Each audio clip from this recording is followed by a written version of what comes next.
Saudara-saudari, rekan-rekan promotor Gereja Sejati, dan segenap umat beriman yang dikasihi Tuhan, selamat pagi, selamat berhari Minggu, dan selamat memasuki hari Minggu Advent yang kedua. Pertama-tama perkenalkan, saya Frater Vino CMF, seorang misionaris Claretian. Saat ini saya berada di komunitas Claretian Sinaksak Pematang Siantar dan sedang menyelesaikan studi teologi pada tahun terakhir. Saya berasal dari Keuskupan Ruteng. Hari ini kita memasuki hari Minggu Advent yang kedua, dan bersama-sama dengan saya kita akan berefleksi bersama, bermenung bersama tentang bacaan-bacaan suci pada hari Minggu Advent yang kedua ini. Oleh karena itu, pertama-tama marilah kita mendengarkan bacaan Injil yang akan kita renungkan pada hari ini. Pembacaan dari Injil Matius. Pada waktu itu tampillah Yohanes Pembaptis di padang gurun Yudea dan memberitakan, "Bertobatlah, sebab kerajaan surga sudah dekat." Sesungguhnya dialah yang dimaksudkan Nabi Yesaya ketika ia berkata, "Ada suara orang yang berseru-seru di padang gurun, persiapkanlah jalan untuk Tuhan, luruskanlah jalan baginya." Yohanes memakai jubah bulu unta dan ikat pinggang. Makanannya belalang dan madu hutan. Lalu datanglah kepadanya penduduk dari Yerusalem, dari seluruh Yudea dan seluruh daerah sekitar Yordan. Sambil mengaku dosa, mereka dibaptis oleh Yohanes di sungai Yordan. Tetapi ketika melihat banyak orang Farisi dan orang Saduki datang untuk dibaptis, berkatalah Yohanes Pembaptis kepada mereka, "Hai kamu keturunan ular berbisa, siapakah yang mengatakan kepada kamu bahwa kamu dapat melarikan diri dari murka yang akan datang? Jadi hasilkanlah buah yang sesuai dengan pertobatan. Dan janganlah kalian mengira bahwa kamu dapat berkata dalam hatimu, Abraham adalah bapa leluhur kami. Karena aku berkata kepadamu, Allah dapat menjadikan anak-anak bagi Abraham dari batu-batu ini. Kapak sudah tersedia pada akar pohon, dan setiap pohon yang tidak menghasilkan buah yang baik pasti ditebang dan dibuang ke dalam api. Aku membaptis kamu dengan air sebagai tanda pertobatan, tetapi Dia yang akan datang kemudian setelah aku lebih berkuasa daripada aku, dan aku tidak layak membuka kasutnya. Ia akan membaptis kamu dengan Roh Kudus dan dengan api. Alat penampi sudah di tangannya. Ia akan membersihkan tempat penggirikannya dan mengumpulkan gandumnya ke dalam lumbung, tetapi debu sekam itu akan dibakarnya dalam api yang tidak terpadamkan." Demikianlah Injil Tuhan. Terpujilah Kristus. Saudara-saudariku yang terkasih, biasanya ketika hendak menyambut seorang tamu istimewa, kita pasti mempersiapkan segala sesuatu dengan baik, bahkan jauh-jauh hari sebelumnya. Biasanya orang begitu sibuk mempersiapkan segala sesuatu untuk kedatangan tamu istimewa tersebut. Teman-teman orang muda pasti mengalami bagaimana rasanya menanti kedatangan seorang kekasih ketika hendak berpergian ke suatu tempat atau ketika dia hendak bertamu ke rumah. Pasti banyak sekali hal yang kita persiapkan, mulai dari bersih-bersih rumah, mempersiapkan pakaian yang rapi, merias diri, dan lain sebagainya.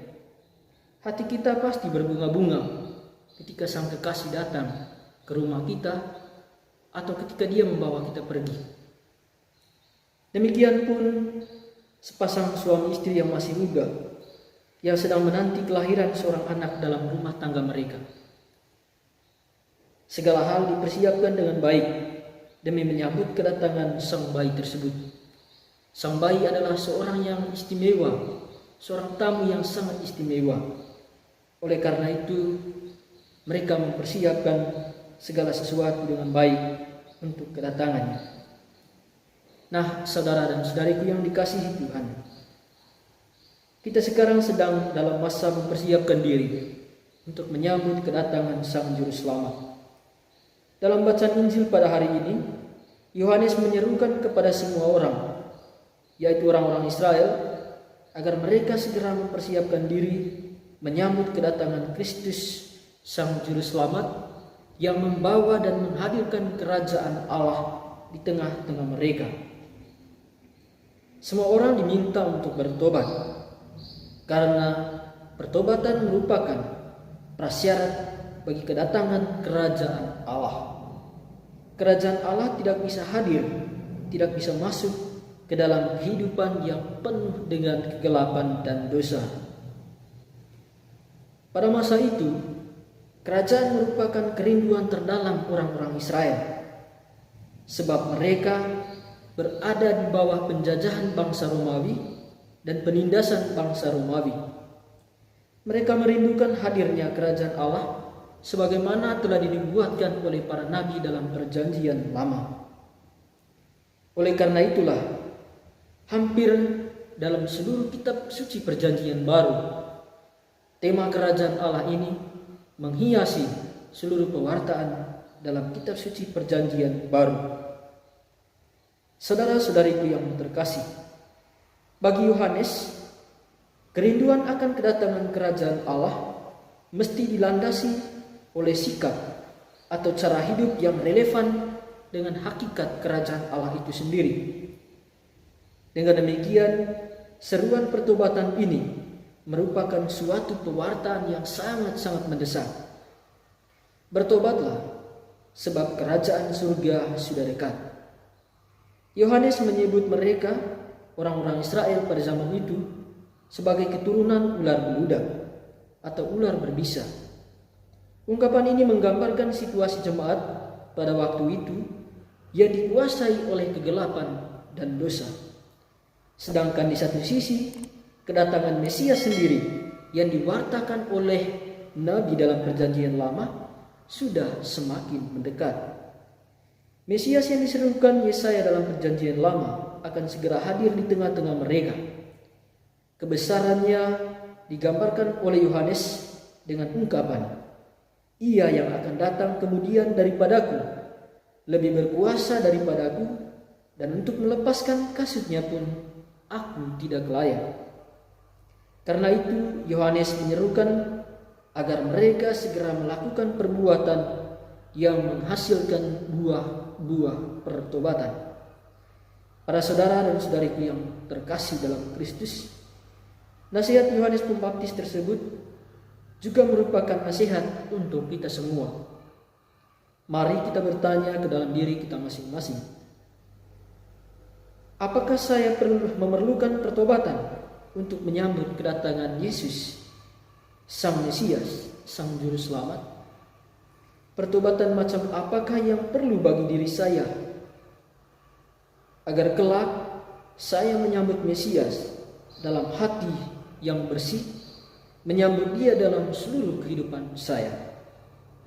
Menurut Santo Paulus, apabila seseorang bertobat, maka pertobatan itu menghasilkan buah-buah roh, yaitu sukacita, kasih, kesabaran, kelemah lembutan, kemurahan hati, kebaikan, penguasaan diri, damai sejahtera, kesetiaan. Apabila kita sanggup menghasilkan buah-buah pertobatan ini dalam kehidupan kita, maka sesungguhnya kerajaan Allah akan sungguh-sungguh hadir di tengah kita. Apabila kerajaan Allah terjadi di atas muka bumi, maka hal itu memungkinkan terwujudnya dunia kehidupan yang penuh dengan kedamaian, penuh dengan sukacita.